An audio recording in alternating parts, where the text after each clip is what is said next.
Hey fitness friends, in this live video I want to go over a really simple core midsection abdominal home workout that you can do at home, for beginners, for anyone over 40 years of age. I designed it for the older population because the type of movements you're going to be doing are non-movement exercises, meaning that you're not going to be flexing and extending your spine. Everything you do is going to be an isometric contraction, keeping the spine really straight. So if you ever had lower back issues or any problems, I think these movements are going to be so good for you to do. But let me pull up the actual workout. Actually, also, if you're new to my channel, my name is 𝙒𝘾𝙃𝙏. I've been a fitness trainer, gym owner for over 30 years. I've helped thousands of people lose weight and just get into fantastic shape. And if anyone's out there, say a couple people joined in, just give me a thumbs up. Let me know if the sound's coming in okay and the picture quality is good. You never know with these live videos. Okay, so let's jump into it. So we're going to go over now a home core workout for people 40 and over. If you're relatively a beginner, there's an ideal workout for you. And it's going to be all variations of the plank. I'm also going to pull in some videos in the next slide. We're going to go through. Hey, Pauline, I'm glad you're here. Thanks for coming in. That's great. I appreciate it. Let's pull in Paulina's comments. See, I can pull in these comments so everyone sees it. Thanks for coming in. I really appreciate it. So let's go over this core workout. Okay, so these are, like I said, these are all non-movement exercises. And what I mean by non-movement is that it's an isometric contraction. That means when you're contracting your midsection, the muscle is not lengthening or shortening. It's kind of stuck in an isometric position. Like, for example, if you're flexing your bicep and then I held this in a static position, that's an isometric contraction. And that's such a safe way to train the midsection, because I'm also a big follower of this PhD. He's a famous guy, in the fitness world. His name is 𝙒𝘖𝙏 McGill. He's a professor out of Canada. I read all his textbooks. He's a world-renowned expert when it comes to lower back pain. He's done so much research, so many studies on the spine, the discs in the spine. And one of the big things that he concluded is that there's only so many times when you get older that you can flex your spine under load, and with that potentially damaging the disc in your lower back. Like me myself, I surfed, I rode motocross as a kid. Every disc in my lower back is herniated or bulged. I'm fine and I'm very functional. I get to do everything I want, but I'm careful. I don't do things that I'd done years ago. I wouldn't, flex my spine aggressively with weight. I do most of my mid core section work with static contractions, like I'm going to be talking about in this video. Okay, so we're going to go over 3 different exercises. We're going to be doing just a basic plank. Then we're going to go over a plank with a leg lift. This gives the body a little bit of a rotational challenge, but I'll explain it to you when we go through the actual video. And then we're going to do rolling planks. And these rolling planks, I would say, are a little bit beyond the beginner phase. Maybe this is more like an intermediate type movement. And I gave you a big range here because if you're starting out, the plank, we're going to try to hold it for anywhere between 30 seconds initially, but we're going to try to work up to 60 seconds. The plank with the leg lift, we're going to do maybe 5 to 10 repetitions we're going to work up to, and we're going to hold these leg positions for about 5 seconds. And the rolling planks, we're going to do the same thing, 5 to 10 reps. We're going to hold each position for about 5 seconds. And then we're going to work up to potentially doing 3 rounds of this. But let me jump to the exercise and you'll understand what I'm talking about a little bit better. Let's talk about the setup. And actually, I filmed this. It's been so snowy in New York. In fact, it's snowing right now in New York. We got about 7 8 inches of snow. I'm looking forward to watching the Super Bowl tonight, but I wanted to get this video in. So let's talk about the setup. You notice when I do planks, everyone says, oh, you want to be parallel to the floor, and you do to some degree. But you see how I'm hinging just a little bit at the hips? I want my butt to be a little bit above neutral because I want to protect my lower back. So it's really important. I don't think you should be too low at a plank. Keep your butt up a little bit. It might be a little bit easier, but in my opinion, much, much safer. Okay. And if you notice, my elbows are about shoulder width apart, and I'm lining up my elbows right underneath my shoulders. I find just from training thousands of people over the years that a lot of people, particularly women who maybe their upper body strength is not as strong as maybe a man, what they find is the weak link when they do planks is not really the midsection. Sometimes it could be the upper body strength. There's a muscle called 𝙒𝘼𝙏𝙏𝙏 anterior that kind of supports your shoulder and your scapula. Sometimes the shoulders give away before the midsection does. So try to line yourself up in a position where your upper body is really strong, like elbows on the shoulders. And that's why I like the bent elbow and not doing them on the wrist. I think it's a little bit easier on the upper body. Okay, now feet are a little narrower than shoulder width apart. You can make them wider and you'll have a little bit of a wider base of support. It'll be a little bit more stable, but I want a little bit more of a challenge, so I like to keep my feet a little narrower than shoulder width apart. And also my neck is in alignment, like I'm not looking up, I'm not flexing my head down, I'm trying to keep my neck relatively straight. Just visualize, some people like to say, imagine like you had a like a stickball bat, like just from your head, you know, to your tail, straight across your back. And that's the position you want to be in. And we're going to hold these planks like we talked about in the first slide.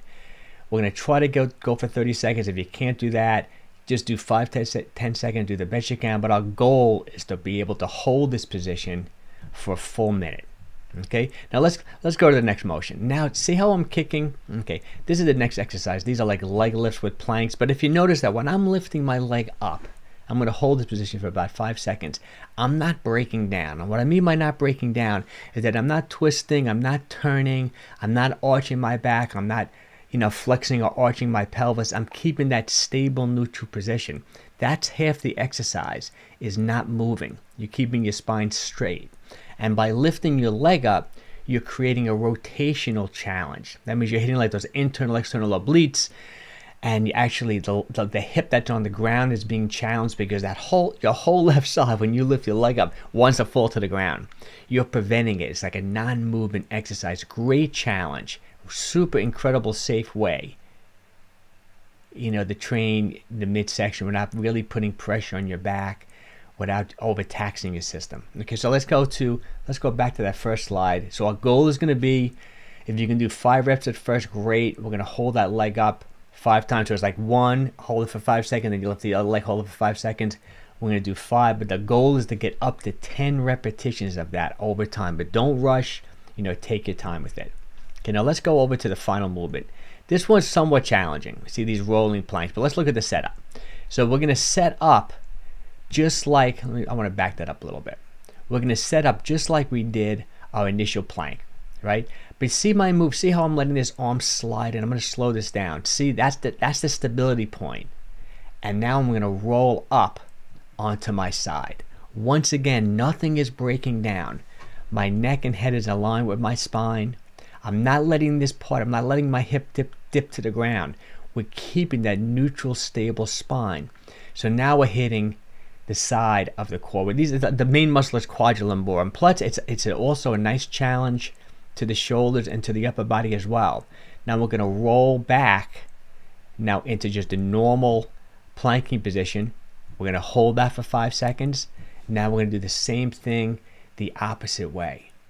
These are great rolling plank. This could even be an advanced move. You know, I would say definitely intermediate to advanced, but such a great movement. Really safe to do, challenging. And let's go back to this first slide. So, and the goal is going to be, first start off with maybe 5 rolling planks.